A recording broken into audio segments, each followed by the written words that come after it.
ఈ వీడియో వచ్చేసి మనం సింగపూర్లో different types of public transport గురించి. ఇక్కడ 80% of the people and tourist public ట్రాన్స్పోర్టే యూస్ చేస్తారు, ఎందుకంటే అంత రీజనబుల్గా ఉంటాయి ఛార్జెస్. ఎక్కడి నుంచి ఎక్కడికి వెళ్ళినా మనకి $2 to $3 మ్యాక్సిమం పడుతుంది అంతే. ఫస్ట్ది వచ్చేసి ఎంఆర్టీ, మాస్ ర్యాపిడ్ ట్రాన్సిట్, మనమైతే మెట్రో అంటాం దీన్ని. సో ఇదైతే mostly 80% of the line Singapore మొత్తం అండర్ గ్రౌండే ఉంది.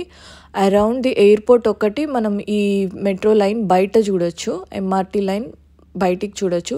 సో వీళ్ళదంతా ఒక షెల్ లాగా ఉంటుంది, ఆ షెల్ లోపలే ఈ ట్రైన్స్ మొత్తం రన్ అవుతాయి. సెకండ్ది వచ్చేసి సెంటోసా ఎక్స్ప్రెస్ అనే ట్రైన్. ఇది జస్ట్ 2-3 బోగీస్ ఉంటాయి. ఇది షటిల్ లాగా యూజ్ చేస్తారు. ఎక్కడి నుంచి అంటే we have a beach road, అక్కడ నుంచి universal studios and cable car అని ఇంకోటి ఉంటుంది, ఆ స్టాప్స్ వరకు ఇది షటిల్ లాగా యూజ్ చేస్తారు. సో సీటింగ్ చాలా తక్కువ ఉంటుంది, free of cost. So maximum నిలబడే వెళ్ళాల్సి వస్తుంది. స్టాప్ డిస్టెన్స్ చాలా తక్కువ. థర్డ్ వచ్చేసి స్కై ట్రైన్ అనమాట. ఇది ఓన్లీ అరౌండ్ ది ఎయిర్పోర్ట్లో 4 టెర్మినల్స్ ఉంటాయి. త్రూ అవుట్ దీస్ టెర్మినల్స్ ఈ స్కై ట్రైన్ యూజ్ చేసుకోవచ్చు. అండ్ ఫోర్త్ వచ్చేసి బస్ అనమాట.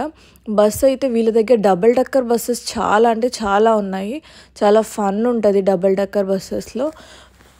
నార్మల్ బస్సెస్ కూడా ఉన్నాయి, కాకపోతే తక్కువ. మేమైతే మ్యాక్సిమం డబుల్ డెక్కర్ బస్లోనే ట్రావెల్ చేసాము. మీరు చూడొచ్చు ఇక్కడ మ్యాక్సిమం పైకి వెళ్తే సిటీ వ్యూ చాలా బాగా కనిపిస్తుంది. ఇలా అయితే ఉంటుంది డబుల్ డెక్కర్ బస్ స్ట్రక్చర్. మేము పైనుంచి చాలా బాగా ఎక్స్ప్లోర్ చేసాం. ఇదైతే చైనా టౌన్. మీరు రైట్లో మరియమ్మ టెంపుల్ అండ్ నెక్స్ట్ వచ్చేసి బుద్ధా టెంపుల్ చూడొచ్చు. ఈ రెండు చైనా టౌన్లో ఫేమస్. అండ్ షాపింగ్కి కూడా చైనా టౌన్ బాగానే ఉంటుంది. సో ఈ బస్లో ఎలా అంటే ఫస్ట్ డ్రైవర్ దగ్గర ఉన్న ఎంట్రన్స్ ఉంటుంది. Always they are using easy link cards or nets అనమాట.